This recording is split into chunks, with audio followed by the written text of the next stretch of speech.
Hi. All right, Aquarians, let's go ahead and see what's the big message. Oh my God, seriously? Wow, I just did a Virgo video and Virgo got the same card out first, that Prince of Cups. Hold on, let me get one more. So it's a Knight of Cups and Five of Sacred Circles, so Five of Pentacles. The big message here is, I would say there could be a real love offer, somebody wonderful coming in just when Aquarius kind of feels like there's just nobody meant for me. There's just nobody who's the right matchup for me. I just don't find the people that I'm looking for. I just don't see people that are interested in me or vice versa. Maybe Aquarius has had some disappointing dates or disappointing relationships. They might have just decided in a bit of a melancholy attitude, like, whatever, I'm just over it. You know what? I'm just gonna be out there doing my own thing. I'm kind of like in a hermit mode out here. But sometimes when we have not had the right matchups, and when we kind of surrender the idea of even wanting to find it, sometimes that's when it finds us. Sometimes when we surrender expectations, sometimes that's when the best stuff comes into our life, because we have a King of Wands and a Six of Wands. This could be a warm, loving, and we see an emotional energy coming in. And even here, he's riding in with pure intentions, and he's coming in against a backdrop of, a dark sky with lightning and thunder. So again, it kind of talks about, I would say that our character, our Aquarius, might have been in a bit of just, like wet blanket vibe. I say that because, oh my gosh, wet blankets are so, like, it's heavy energy, right? I was just washing gigantic blankets yesterday, and they weigh so much to try to get them back out of the washing machine. It's heavier energy, I'll say. But here's the thing. This amazing King of Wands is someone that perhaps Aquarius would have overlooked if they had met this person earlier anyway. Sometimes when we assume that our life is supposed to go in different directions, or that the people that we meet and get to know in life, and well, they seem to be interested in me, I was interested in them, so why on earth would it not work? It can be a real bummer. But what if the person who's right for Aquarius hadn't even entered Aquarius's timeline yet?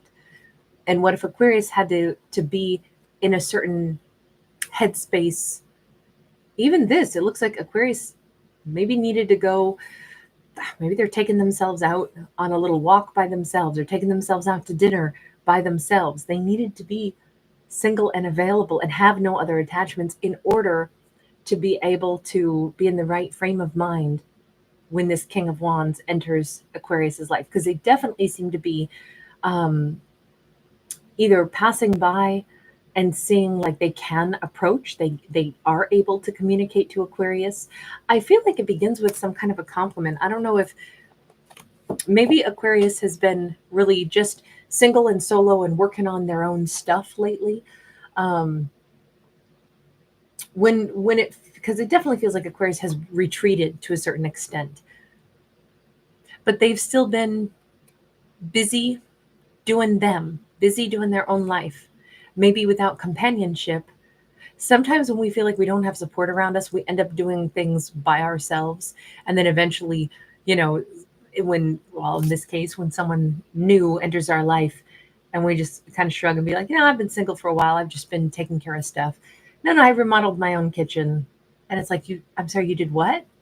That's really freaking amazing. You figured out how to do all that? That is amazing. I mean, this could be one of those situations where in the time frame that Aquarius has been pretty, I'll say pretty much feeling out there on their own, they've made some serious accomplishments in life, things that they should be proud of. This King of Wands morphs into a King of Cups energy. I feel like Aquarius is so much more of a catch than they would ever realize. And let me put it this way.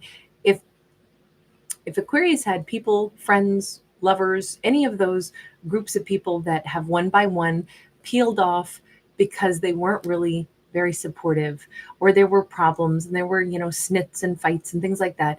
And one by one, it ended up where Aquarius is just kind of keeping to themselves now. I have to say that might have also freed them up. You notice how it's a snowy landscape.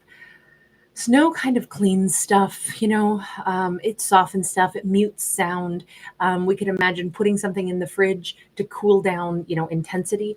I almost think that this is exactly what Aquarius needed, was a chance to cut ties with maybe a lot of people that just weren't right for them anymore, whether that was, old friendships, old lovers, even family members. But Aquarius has ended up having more time to focus on the things that they needed to. And what they needed to do was get some of their own skill sets or their own hobbies or their own endeavors to be the main focus. And I think that they've done a great deal of work by themselves, doing things that matter. Maybe somebody has built themselves a tiny house or something, landscaped something, created something, put up a pagoda, put up, something that they did. And it's interesting because when this new individual, and this is definitely new, passes by or comes by or somehow is involved in Aquarius's life, they are definitely a brand new person, and they're going to be very impressed with everything that Aquarius has done. I mean, they think Aquarius is like freaking brilliant. They also have a lot of respect, but their heart is really warm toward this Aquarius. I kind of wonder if, they're not astute enough to recognize, wow, we have the World and the Magician. If they're astute enough to recognize, oh, this Aquarius has not really had anyone to rely on. That's why they've been doing all this stuff on their own. I understand that. That's very admirable. They didn't get bitter. They just got busy and they did things instead. What's crazy is we start out with Aquarius had relationships that didn't work out. They felt out in the cold. They felt even misunderstood in this storyline. But what's wild is that this very warm, very stable, very emotionally available king is one who's manifested meeting Aquarius. The interesting twist to this storyline is that, usually we think about our lead character as the one who's got to manifest something better for themselves.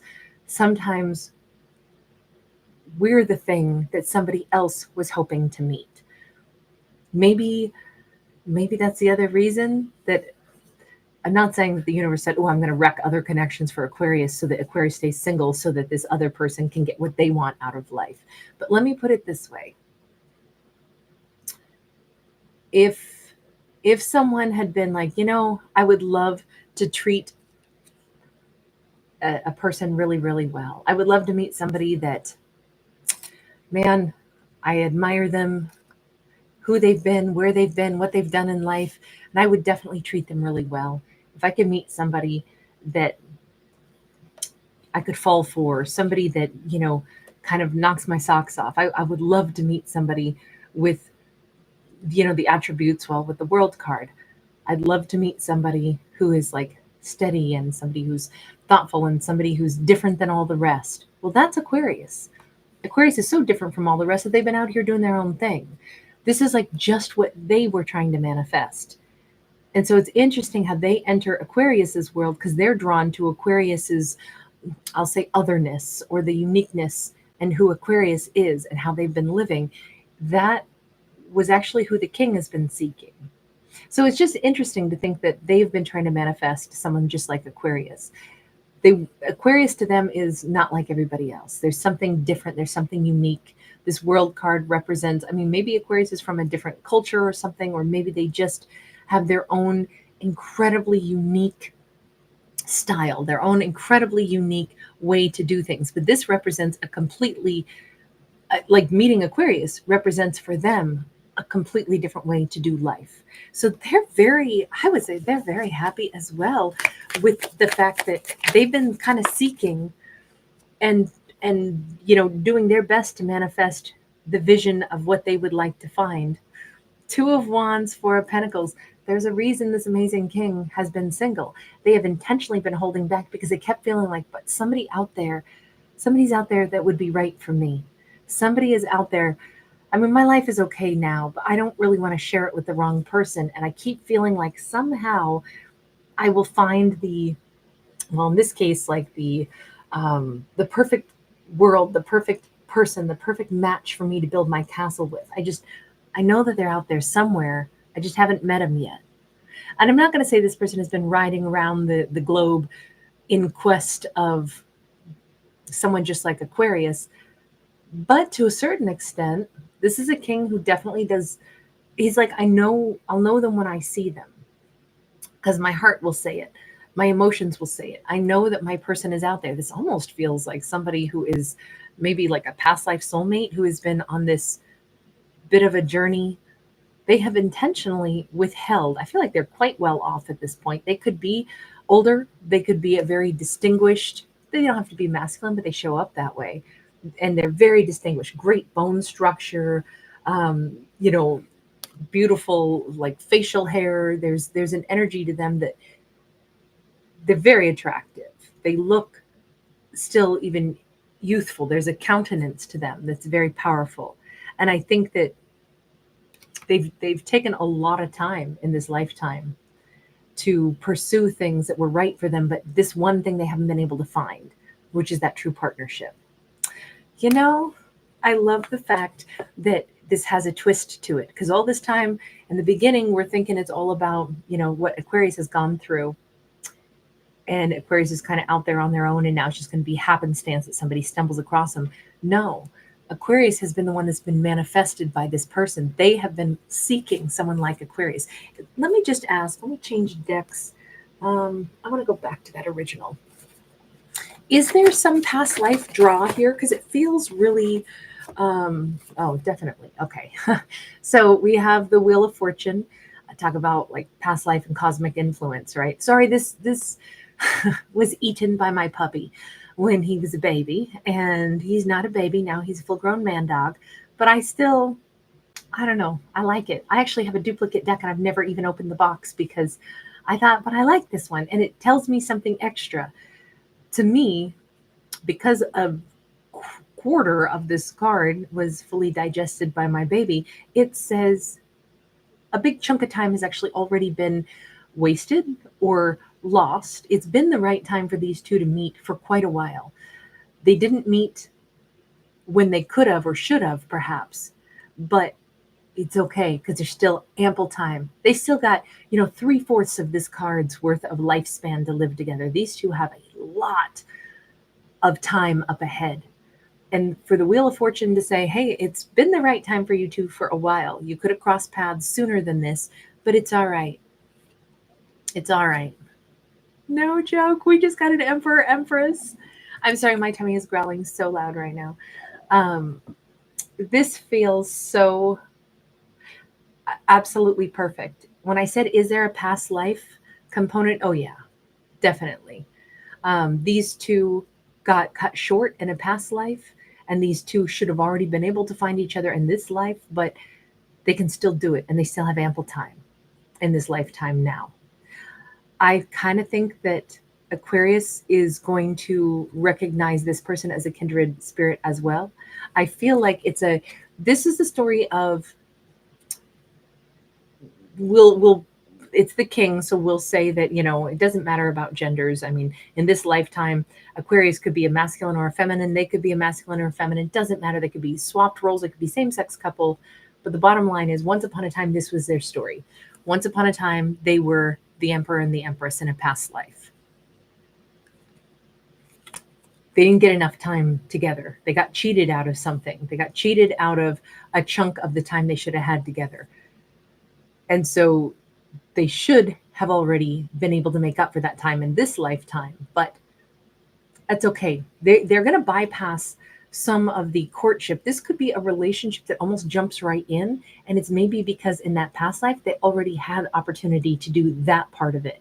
So when they meet again in this lifetime, maybe that's why it kind of clicks so swiftly. Now I don't know. Does it click that fast for Aquarius? Let me just get one more card for Aquarius.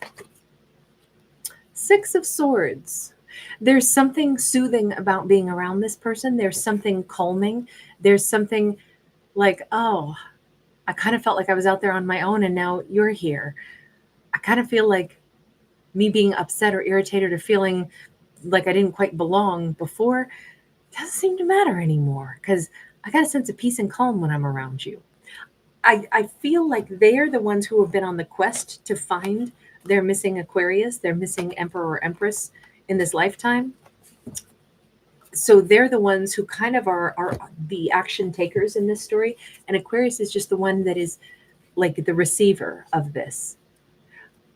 I feel like it's these two are meant to be together, but this is the story of a soulmate or a past life, um, kind of like a husband-wife scenario, an emperor-empress scenario.